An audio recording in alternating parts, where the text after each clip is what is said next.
How do we get to know that this is the right thing to do? And I am talking about the bigger decisions of life or the bigger pivots. I'm not talking about something as small as which earrings do I wear in this particular video, because it's not going to matter as much. But what is really going to matter is what is I am going to say in this video. And I was quite reflecting on this thing, and I was reflecting quietly with myself, and then I thought, as I'm getting an insight, why don't I share with you guys, because so many of you find your answers through these long form reflections that I do out loud with you.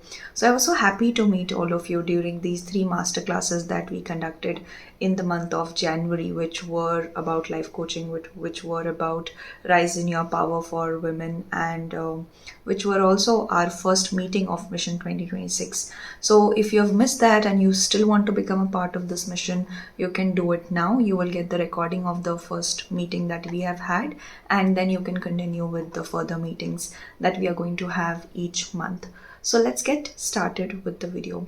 So I was reflecting on this thing, that how does a person know what is the right thing to do in their life? And we have some big questions to ask ourselves, especially one of the biggest pivot or one of the biggest decisions that I took few years ago was to be a full-time coach and be in a business of guiding, mentoring and coaching people, and to do that full time.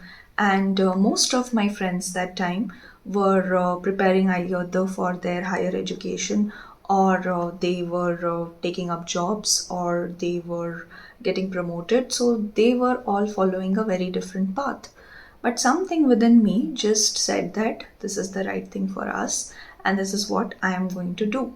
So, how do we really get to that answer, and how do we have that certainty inside of us? And that is a quiet certainty. That's not even a loud, showy confidence to other people, but to yourself that, hey, this is the right thing to do. And how do we connect to that GPS inside of us? There is really a GPS inside of us which actually knows what is the right thing to do when it comes to big decisions of life, especially like your career or different pivots in your business. Because once you start your own practice, there are different routes that you can take, and anything that you get into deeply, there you will always be on the crossroads of life, or bigger things like marriage, finding a partner, time of the marriage, at what age would someone want to be married, or even if you want to be married or not.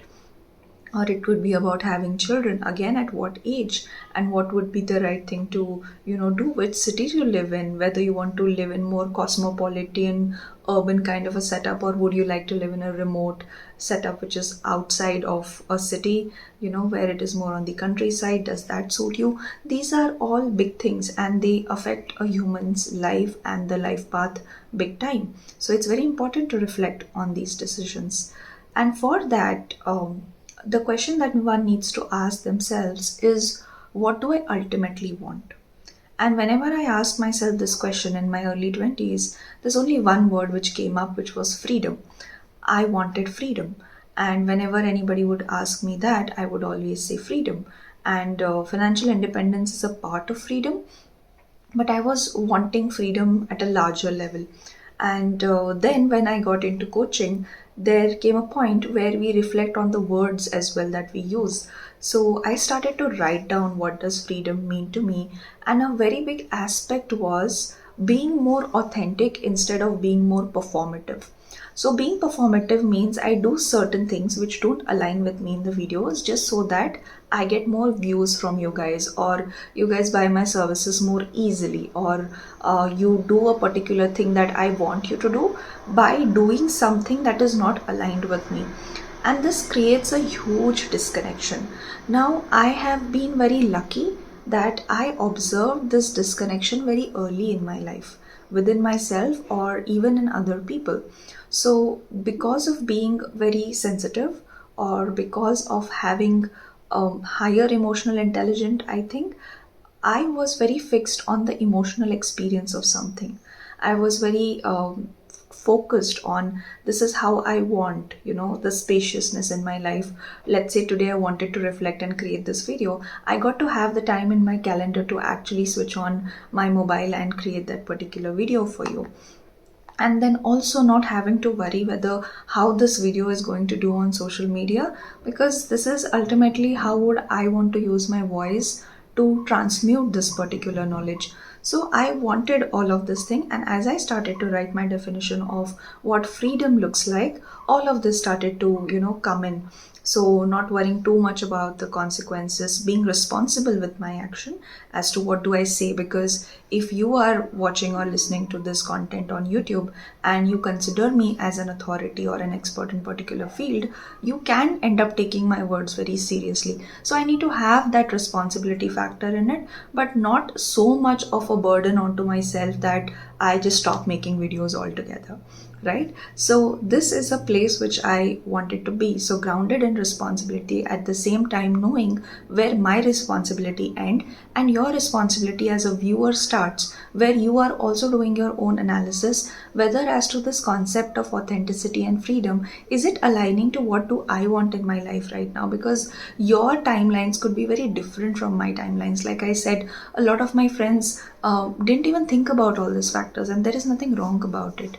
And when I started my coaching practice and I got more into working with women and women leaders and women who wanted more emotional freedom in their life, who wanted to actually become more visible, take up space, become more authentic, what I saw, the most amount of women that I had as my clients were women in their late 30s or in their early 40s and sometimes in the mid 40s. But this phase is a very interesting phase for women where there comes a point where they say that, I am done performing.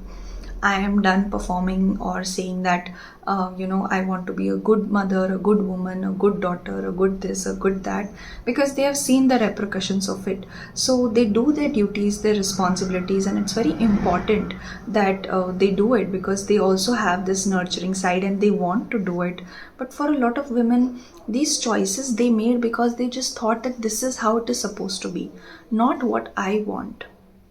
And it's very important that if you want fulfillment in your life, there's an overlap between what you want and what you're doing in your life. So for example, I wanted freedom, and because my expression wanted to be more creative, more, and more energized by what I study, what I read, what I experience, what I do in my practice, and that to come out, and for that spaciousness and freedom is required. So this questioning that I was doing very much early in my 20s, I saw that for some people it happens when they are in their 30s, when either in early 30s, either in late, or either even in 40s. So this is not about what is your age right now, but this is about the phase that you are in right now, the readiness of it. Okay, because a lot of your old identities die when you start to look for authenticity in your life. So once you decide that this is what I want, let's say I wrote freedom, you may say that you want more, you want to feel more wealthy, or you can write that you want to feel more powerful, or you can write that I want to be more recognized. Whatever it is that is the ultimate thing that you want, you start to write how does it look like in very much detail, and you will then understand that. So once that is defined, then you ask yourself, like I said, that this is what I want the freedom to be authentic. And when I said that, whenever I make a decision, especially whenever it is a big decision, I ask myself, do I get to be more real when I take this decision? After taking this decision, does it add into my sense of freedom, or does it take it away from me? So, whenever you are making a decision, you're committing to something. And one thing about freedom is that people often take it, and I also thought that it was opposite of commitment. But that's not true. When I committed to the profession of coaching, I have experienced more freedom in my life. So, commitment and freedom go hand in hand when you commit to something that has a lot of meaning for you. So, whenever you will commit to something that has meaning for you, you know that you have taken the right decision. Similarly, whatever you want, just ask yourself, is it going to give more of that to me, or is it going to give less of that to me? Let's say for some reason you want fame, you want recognition, okay, and you are contemplating on this thing, should I go on social media or should I write on LinkedIn or not, and all of it. But you want that recognition and you want to be known by people, right? And social media is one of the ways, so it is the right thing to do. The same formula can be applied to various different aspects of your life, and this is how you find more and more alignment in what you're trying to do. Because what is right and what is wrong, it is simply this thing: is it being more helpful and is it in more alignment? Because that one simple step or one simple profound understanding can change so much in your life. And it has happened in my life that so many things that are not authentically aligning just automatically collapse, and it actually encourages you to have a new identity of yourself, which is more grounded in your personal truth, where you don't feel the urge to go and keep on proving, or the urge to just stamp on certain labels onto yourself, right? So a lot of times when before all of this happened in my life, I was huge on comparison, and actually I like to be the better one in the room. So I would, someone who's competitive would like to be better, and I would work hard for it. So if there was a need, I was okay to actually prove myself that I am better than others. But after all of this is over, even if I find other people comparing me to someone else, or my timelines or my life being compared to someone else, I simply say, either loudly or to myself, that the labels that are available with this person are right now not there with me, and maybe I don't want most of those labels, and I am okay with that. So I am able to see through it.